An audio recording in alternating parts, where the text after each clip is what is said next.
ہم مدینے کی گلی میں پھر دوبارہ چلتے ہیں۔ حضرت عمر رضی اللہ تعالیٰ عنہ کا دربار لگا ہے۔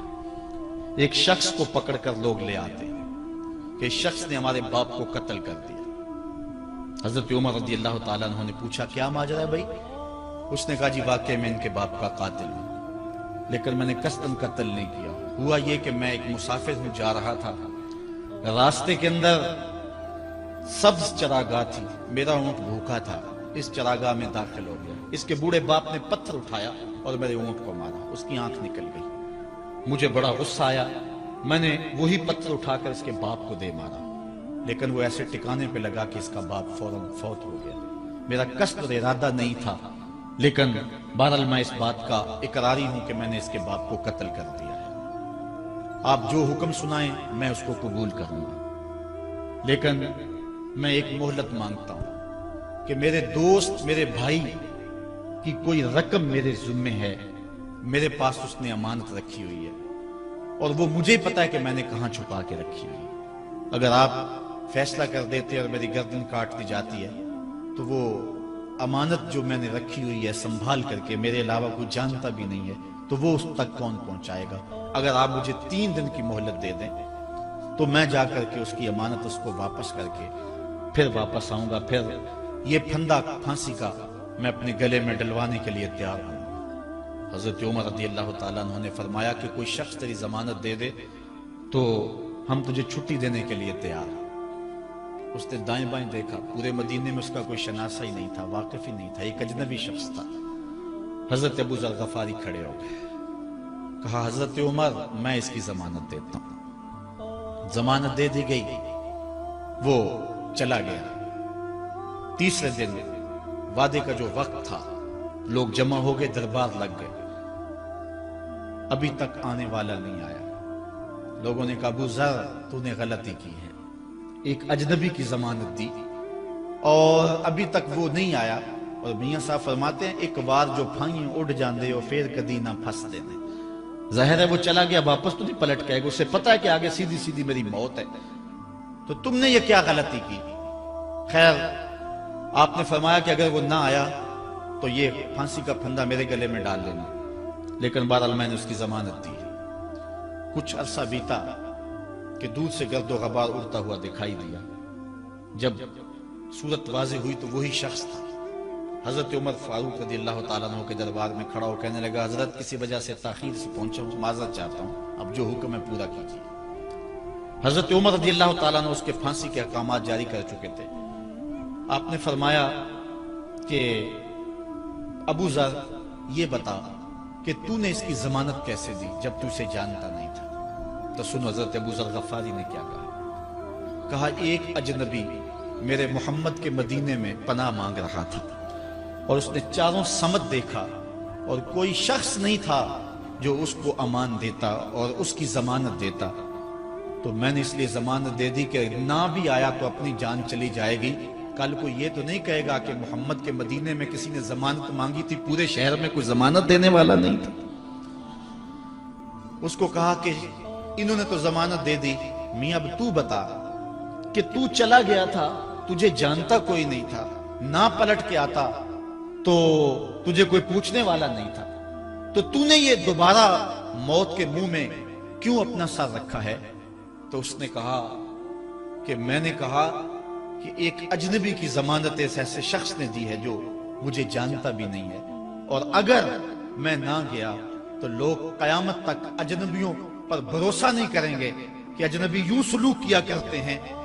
تو حضرت عمر رضی اللہ تعالیٰ عنہ اس کے پھانسی کے احکام جاری کیے، تو جن کے باپ کو قتل کیا تھا وہ بیٹے کھڑے ہو گئے، کہنے لگے تاریخ کی کالک ہم اپنے منہ پہ ملیں گے، ہم بھی اپنے باپ کے قاتل کو معاف کر دیتے ہیں۔ یہ ہماری تاریخ ہے، یہ ہماری کہانی ہے، لیکن آج ہم کس جگہ پہ کھڑے ہیں اور کیا ہماری صورتحال ہے؟ نہ ہمارا کردار رہا اور نہ ہمارا کوئی تشخص رہا۔ آج ہم نے اپنا تشخص بھی مٹا کے رکھ دیا، اپنے طرز زندگی بھی بدل دی، نہ ہماری باطن کی وہ روشنی رہی، نہ ظاہری وہ صورتیں رہی کہ ہم پہچانے جائیں کہ حضور کے غلام ہیں، بلکہ آج بھانت بھانت کی بولیاں بول رہے ہیں۔ اقبال نے کیا کہا تھا؟ اپنی ملت پر قیاس اقوام مغرب سے نہ کر، خاص ہے ترکیب میں تجھے قوم رسول ہاشم۔ ایک تو وہ حدیث میں نے آپ کے سامنے رکھی جو حضور کا فرمان ہے، الشیطان جاسم علی قلب ابن آدم، انسان کے دل پر شیطان قبضہ جماتا ہے، جب یہ غافل ہوتا ہے تو وسوسہ اندازی شروع کرتا ہے، اور دل اگر پورا سیاہ ہو جائے تو پھر شیطان کے لیے معاملہ ہی آسان ہو گیا، کیونکہ سمجھو کہ دل کے قلعے کی دیواریں منہدم ہوگی، اب شیطان جدھر سے مرضی آئے جدھر سے مرضی جائے۔ ہاں اب بھی اس کی اصلاح کا طریقہ ہے جو حضور نے ارشاد فرمایا۔ آقا کریم علیہ السلام نے ہمیں کسی معاملے میں بھی حضور نے تنہا نہیں چھوڑا۔ آقا کریم ارشاد فرماتے ہیں کہ لِكُلِّ شَيْءٍ ثِقَالَةٌ وَثِقَالَةُ الْقُلُوبِ ذِكْرُ اللَّهِ، ہر شے کو زنگ لگ جائے تو اس کا زنگ کسی نہ کسی شے سے اتارا جاتا ہے۔ کپڑے میلے ہو جائیں تو صابن وغیرہ سے صاف کر لیتے، یہ لوہا میلا ہو جائے تو ریگ مار سے صاف کر لیتے، ہر شے کا زنگ کسی نہ کسی شے سے اترتا ہے۔ اب دل اگر میلے ہو جائیں گناہوں سے تو کیسے دل پاک ہوں گے؟ ثقالۃ القلوب ذکر اللہ، کہا اللہ کا ذکر کرو دل ستھرے ہو جائیں گے، دل پاک ہو جائیں گے، جتنا زیادہ ذکر کرو گے اس قدر دل جلا پائیں گے اور دل نور پائیں گے۔ اور بزرگ صوفیہ فرماتے ہیں جب کوئی بندہ ذکر کرنے بیٹھتا ہے اور ایک مرتبہ کہتا ہے اللہ، تو اللہ تعالیٰ اس کی طرف نظر رحمت سے دیکھتا ہے، اور جس کی طرف اللہ نظر رحمت سے دیکھتا ہے اس کے 70 گناہ جل کے راکھ ہو جاتے ہیں۔ تو ایک مرتبہ اللہ کہنے سے 70 گناہ مٹ گئے، پھر یہ بار بار تکرار کرتا رہا تو دل جو ہے وہ آہستہ آہستہ مصفہ ہونا شروع ہوتا ہے، دل سیکل ہونا شروع ہو جاتا ہے، دل پاکیزہ ہونا شروع ہو جاتا ہے، اس کے اوپر سے غلاظت، گندگی اور جو دل کے اوپر چڑھا ہوا غلاف ہے وہ اتر جاتا ہے، اور دل پھر انوار پانے لگتا ہے، پھر اس کو ذکر بھی چاشنی دیتا ہے، اس کو فکر بھی لذت دیتا ہے، اس کو نماز اور سجدے میں بھی سرور ملتا ہے۔ جب دل پر نور نہ ہو تو پھر شکایت یہ ہوتی ہے نماز پڑھتے ہیں سرور نہیں ملتا، نیک عمل کرتے ہیں لطف نہیں آتا۔ اصل وہ دلوں کے اوپر حجابات آ چکے ہیں، دلوں کے اوپر پردے آ چکے ہیں، اگر وہ اتر جائیں اور وہ کثرت ذکر کے ساتھ جو ہے وہ پردے اتریں گے۔ اب دل 4 طرح کے ہیں، القلوب اربع، دل 4 طرح کے ہیں۔ ایک دل قلب اجرد فیہ سراج یظہر، ایک مومن کا دل وہ بالکل ایسے ہوتا ہے جس طرح چراغ روشن ہوتا ہے، اور مومن کے پاس جو بیٹھے اللہ اس کے دل کو بھی نور کر دیتا ہے، چونکہ دلوں سے نور کی شعائیں نکلتی۔ کسی زمانے میں لوگ اس بات کو نہیں مانتے تھے جو عقل والے تھے، لیکن اس زمانے کے اندر موجودہ سائنس نے اسیری لہروں کو تسلیم کیا ہے، اور وہ کہتے ہیں کہ جو شخص نیک ہے اس کے بدن سے وہ لہریں نکلتی ہیں، اچھے اخلاق والا، اچھے کردار والا، اور دوسرے پر وہ مرتب ہوتی ہے، اور جو بدکار ہے، برا شخص ہے، اس کے بدن سے وہ لہریں نکلتی ہیں اور دوسرے پر مرتب ہوتی ہیں۔ اور حضور علیہ السلام نے صدیوں قبل یہ بات بتائی، حضور نے فرمایا اچھے آدمی کی صحبت ایسے ہے کحامل المسک، جس طرح کستوری والا شخص ہوتا ہے، عطار کی طرح ہے کہ اس کے پاس اگر آپ بیٹھیں تو خوشبو آتی رہے گی۔ فرمایا یا تو تمہیں دے گا تحفہ، یا تم اس سے خرید لو گے، یا نہ وہ تحفہ دے گا نہ تم خریدو گے، لیکن جب تک بیٹھو گے مشام جام معطر رہیں گے، اور گھر آؤ گے تو لباس میں خوشبو بسی ہوئی ہوگی۔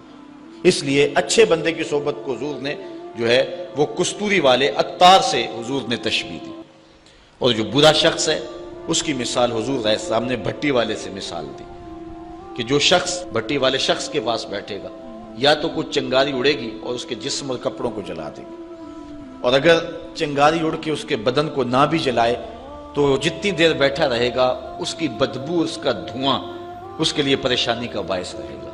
اس لیے اچھے آدمی کی صحبت کو اختیار کرنے کا حکم دیا۔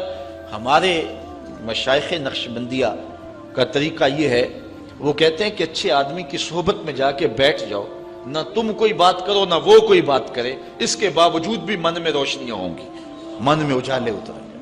اللہ اکبر۔ وہ میاں صاحب نے کہا تھا نا، چنگے بندے دی صحبت یارو جویں دکان اتاراں، سودا پاویں مول نہ لئیے ہلے آن ہزاراں۔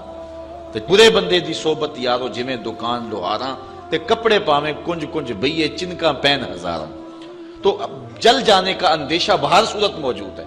تو اس لیے آج دنیا جو ہے وہ اسیری لہروں کو مانتی ہے۔ میں اس کی سادہ مثال آپ کو دینا چاہتا ہوں کہ کسی کے بدن سے اسیری لہریں نکلنا تو دور کی بات ہے، کسی شخص کے تذکرے سے اس کے اثرات مرتب ہوتے ہیں۔ مثال کے طور پہ اگر آپ کے کسی دیرینہ اور پیارے دوست کا تذکرہ چھیڑ دیں، گفتگو کر دیں، تو اس سے طبیعت میں خوشی پیدا ہوگی کہ نہیں ہوگی؟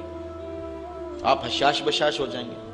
لیکن کسی غلط آدمی کا جس سے آپ کو نفرت ہو، اس کی بات چھیڑ دیں، طبیعت میں گھٹن پیدا ہوگی کہ نہیں ہوگی؟ اگر گندگی کے ڈھیر کی بات کوئی چھیڑ دے، طبیعت میں گھٹن پیدا ہوگی کہ نہیں ہوگی؟ اور اگر پھولوں کی بات چھیڑ دے، موتیے کی، نسرین کی، نسترن کی، چمبیلی کی، گلاب کی، موتیے کی، ان پھولوں کا تذکرہ کو چھیڑ دے، طبیعت میں خوشی پیدا ہوگی کہ نہیں ہوگی؟